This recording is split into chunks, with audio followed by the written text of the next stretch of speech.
BTech Ravi గారు పెట్టిన press meet కూడా మనం చూసినాం. బీటెక్ రవి రామగోపాల్ కూడా కేవలం జగన్మోహన్ రెడ్డి గారు 1.5 hours పాటు ఎన్నో పబ్లిక్ ఇష్యూస్ గురించి మాట్లాడినాడు. వాటి గురించి ముఖ్యమంత్రి దగ్గర నుంచి ఇక్కడ ఉండే బీటెక్ రవి వరకు ఒక్కడన్నా కనీసం ఆన్సర్ ఇస్తున్నారా? ఒక్కడు కూడా ఆన్సర్ ఇవ్వడంలా. ప్రజలకు సంబంధించిన అంశాల పైన జగన్మోహన్ రెడ్డి గారు 1.5 hours మాట్లాడితే దాని మీద ముఖ్యమంత్రి దగ్గర నుంచి ఇక్కడ ఉండే రామ్ గోపాల్ రెడ్డి బీటెక్ రవి వరకు ఒక్కడు కూడా దాని మీద ఆన్సర్ ఇవ్వడు. వేరాజ్ మీరు చేసిన పొలిటికల్ విమర్శకు ఏదైతే ఖండించినామో, ఏదైతే ఎక్స్ప్లెనేషన్ ఇచ్చినామో దాని గురించి 1 వారం రోజుల పాటు ఇష్టం వచ్చినట్టు విమర్శలు, కేవలం డైవర్షన్ పాలిటిక్స్. మీరు మాట్లాడిన మాటలకు మీరు నోరు అదుపు తప్పి మీరు మాట్లాడిన మాటలకు మొన్న మా కార్యకర్తల మీటింగ్ లో నేను కౌంటర్ ఇచ్చినాను. ఈ వాస్తవానికి జగన్మోహన్ రెడ్డి గారు మాట్లాడిన మాటలు తప్పేముంది? ఈ మాటలు జగన్మోహన్ రెడ్డి గారే కాదు, స్వయంగా బీటెక్ రవి గారే అన్నారు గతంలో. ఆయన అటువంటి ఆలోచనలు చేస్తే 1 అర్ధ గంట కూడా నేను బతికున్నానని చెప్పి ఆయనే అన్నాడు బీటెక్ రవి గారు. సాక్షాత్తు మీరే వినండి. జాగ్రత్తగా ఉండవు అంటారు. నేను ఏమని చెప్పా అంటే వాళ్ళకు అవతల అపోనెంట్ ముఖ్యమంత్రితో నేనేం జాగ్రత్తగా ఉండాలా? అతను అనుకుంటే ఏ క్షణంలో అతను మనసు పెడితే 1 half an hour నేనున్నాను. ఓకే, దానికి ప్రిపేర్ అయి ఉన్నారు, ప్రిపేర్ అయి ఉందా? అతను ఆ ఆలోచన అతనికి రావద్దు. వస్తే అంటే ఇప్పుడు ఫ్రాంక్లీ స్పీకింగ్ ఈ జోలికి వచ్చే ఆలోచన అతను రాకూడదని మీరు దేవుడు కోరుతారు. ఇంతే కదా, ఇదే మాట కదా బీటెక్ రవి గారు చాలా స్పష్టంగా చెప్పినారు. మర్చిపోయినాడు అనుకుంటా ఈ మాటలన్నీ కూడా. జగన్మోహన్ రెడ్డి గారు అటువంటి ఆలోచనలు చేయలేదు కాబట్టి ఈయన లాంటి వాళ్ళు ఇంత ప్రశాంతంగా నోటికి వచ్చినట్టు స్థాయి కూడా చూడకుండా మాట్లాడుతూ ఉన్నారు. అదేవిధంగా నిన్న మధ్యాహ్నం మళ్ళా దీనికి ఖండనగా మళ్ళా ఒక ప్రెస్ మీట్ పెట్టారు. నేను మాట్లాడిన దానికి కౌంటర్ గా ప్రెస్ మీట్ పెట్టారు. ప్రెస్ మీట్ పెట్టి అనేక విమర్శలు, అనేక క్యారెక్టర్ అసాసినేషన్ తో కూడిన విమర్శలు చేసినారు. 1 by 1 అంటే నేను మాట్లాడిన దాంట్లో ఒకటైతే నాకు సంతోషం వేసింది ఏంటంటే సెల్ఫ్ గోల్ వేసుకున్నాడు పూర్తిగా. నేను విజయసాయి రెడ్డిని నువ్వు కలిసి వచ్చినావు, నీ పదవి అమ్ముతానని చెప్పి విజయసాయి రెడ్డి గారిని పెద్దలను నువ్వు కలిసి వచ్చినావు అని చెప్పి నేను అన్న మాటను ఏదైతే నేను 100కు 100% నేను నమ్మిన వాస్తవాన్ని, నాకు తెలిసిన వాస్తవాన్ని నేను మాట్లాడినాను, దాన్ని బలపరుస్తూ ఆయన ఏమన్నాడు, అనేక సార్లు విజయసాయి రెడ్డి గారిని వెళ్ళి కలిసి వచ్చాను, అనేక సార్లు మిథున్ రెడ్డి గారిని వెళ్ళి కలిసి వచ్చాను అని చెప్పి నేను చీకటిలో బాణం వేసినా కూడా దొరికిపోయినాడు. నాకు తెలిసిన విషయాన్ని నేను కొంచెం వరకే చెప్పిన, కానీ మిగిలిందంతా ఇతనే చెప్పుకున్నాడు.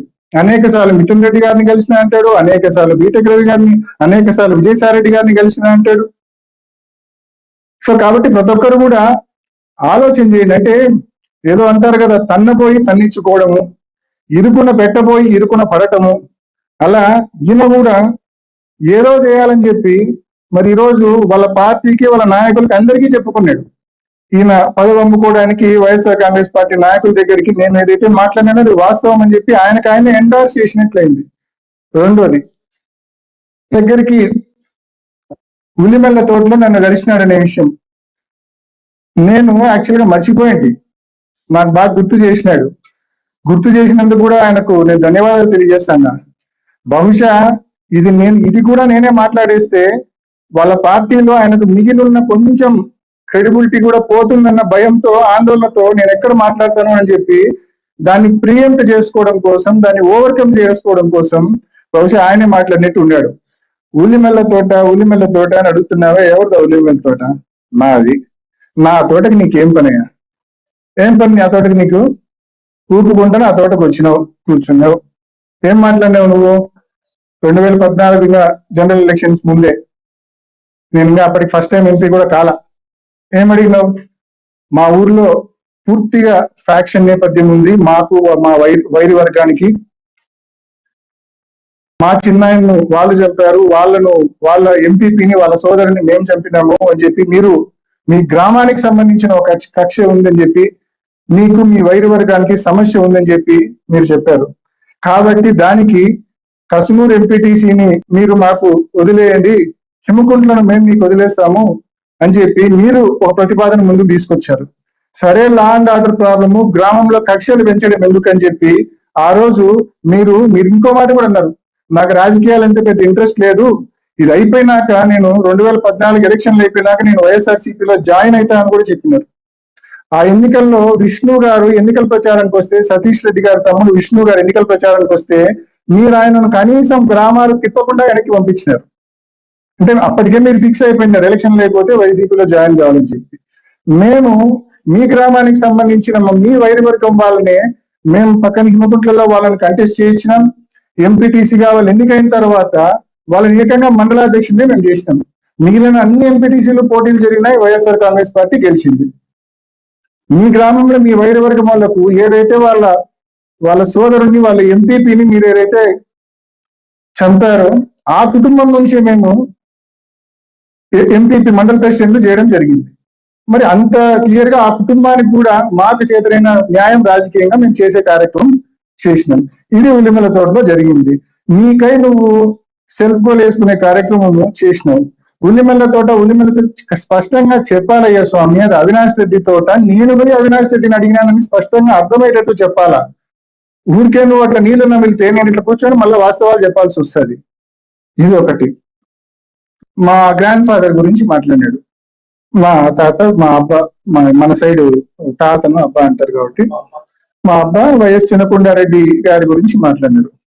కొంచెం మన పైన జనరేషన్, మన తర్వాత మన పై జనరేషన్ వాళ్ళు ఎవరిని అడిగినా కూడా, పెద్దవాళ్ళని ఎవరిని అడిగినా కూడా మా అబ్బ గురించి ఈ ఊర్లో పూర్తి స్థాయిలో చెప్పేవాళ్ళు చాలా మంది ఇంకా ఉన్నారు, వయసులో భయపడిన వాళ్ళు. మా అబ్బ 1950s నుంచే కూడా ఆయన స్పెషల్ క్లాస్ కాంట్రాక్టర్. 1952లో పాత కదిరి రింగ్ రోడ్, అప్పట్లో గంజి కరువు కాలంలో 1952లో పాత కదిరి రోడ్ లో, ఆ కదిరి రోడ్ ఘాట్ సెక్షన్ కూడా మా అబ్బగారే నిర్మించినారు, చిన్నకొండారెడ్డి గారే నిర్మించినారు. అదేవిధంగా కోడూరు రేణిగుంట మధ్య రైల్వే లైన్ డబులింగ్ కూడా మా అబ్బగారే చేశారు. అదేవిధంగా నిజామాబాద్ డిచ్పల్లి రిజర్వాయర్ కూడా మా అబ్బగారే చేశారు. ఎందుకు ఈ మూడే చెప్తున్నా అంటే, ఇరిగేషన్ చేసినారు, రైల్వే వర్క్స్ చేసినారు, రోడ్ వర్క్స్ చేసినారు. He's a special class contractor. అన్ని రకాలైన కాంట్రాక్ట్లు ఆయన చేసేవాడు. అప్పట్లో స్పెషల్ క్లాస్ కాంట్రాక్టర్లు రాష్ట్రం అంతా ఒక 5-10 మంది కూడా ఉండేవాళ్ళు కాదు, అందులో ఆయన ఒకడు. 1960s లోనే ఆయన దగ్గర 4 ఇంపోర్టెడ్ కార్లు ఉండేవి. తర్వాత కాలక్రమేణా ఆయన మళ్ళీ అంబాసిడర్, ఫియట్ కార్లు ఆయన చనిపోయే వరకు కూడా ఉన్నాయి. 30 years దాదాపు అయితుంటది ఆయన కాలం చెల్లించి చనిపోయి. ఆయన గురించి ఏ రకంగా అంత చులకనగా నువ్వు మాట్లాడగలిగినావో, నిన్ను మనిషిని ఎలా అనాలో నాకైతే అర్థం కాదు. ఎంత చులకనగా ఆయన గురించి. అయినా ఒకవేళ నువ్వు నెట్టు పెయింట్ వేయడం తప్పేం కాదే. ఒకవేళ రాళ్లకు పెయింట్లు వేసుకునేవాడు అని చెప్పి అన్నావు కదా, తప్పేం కాదే. రాళ్లకు పెయింట్లు వేసుకోవడం కూడా కష్టపడి పని చేసే పని, మంచి పని, తప్పేం దాంట్లో. రాళ్లకు పెయింట్లు వేసుకోవడం తప్పేం కాదు, అసలు తప్పు కాదు. తప్పంటే ఏందో తెలుసా?